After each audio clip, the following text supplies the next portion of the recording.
this a real boss move that Jay-Z is making? I think the problem that I have with this is, there are several other billionaires that could have done this deal with him.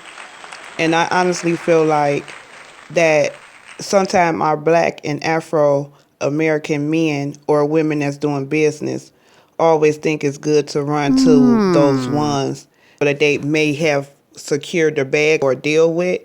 But if we're trying to make it more minority ownership of like franchises of NFL teams, NBA teams, Fortune 500 companies, I'm sorry. Why don't we try to invest with each other?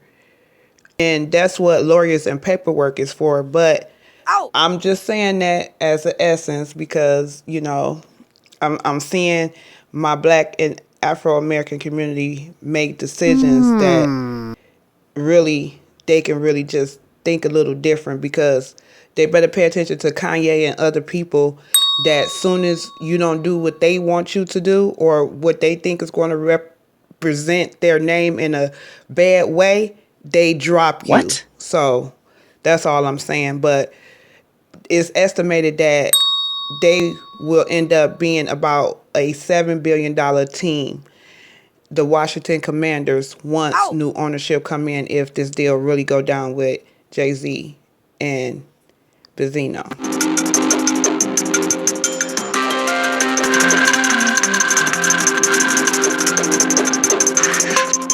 Forbes values the Commanders at $5.6 billion, and I'm told by a source if the sale goes through, it could value the team as much as $7 billion. That would blow away all records for any sale of a sports franchise.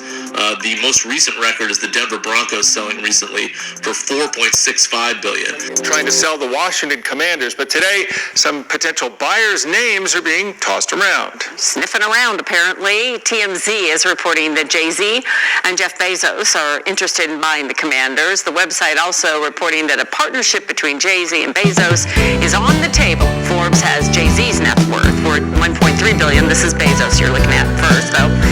Bezos, one of the richest men in the world. His net worth $114 billion. There's Jay-Z. Bezos also owns the Washington Post newspaper, and Amazon recently inked a multi-million-dollar deal with the NFL, conveniently for Thursday Night Football, and that's Dan Snyder, who hasn't been super popular. Yeah. And has his own set of issues and probably is thinking he might want to get some coin. Most everyone who works with him would like him to sell the team, and he's going to end up making a ton of money when he finally does sell it, well under $5 or $6 billion. Jeff Bezos is, obviously could do it easily. Jay-Z not quite there financially. The two of them would be a powerful partnership, and the NFL certainly has always had an interest in trying to develop minority ownership. So I think these may just be famous names that we heard during the Broncos sale as well, where everybody's name gets thrown in there, and we talk about all the billionaires' names we know. Woulda, coulda, shoulda, yeah.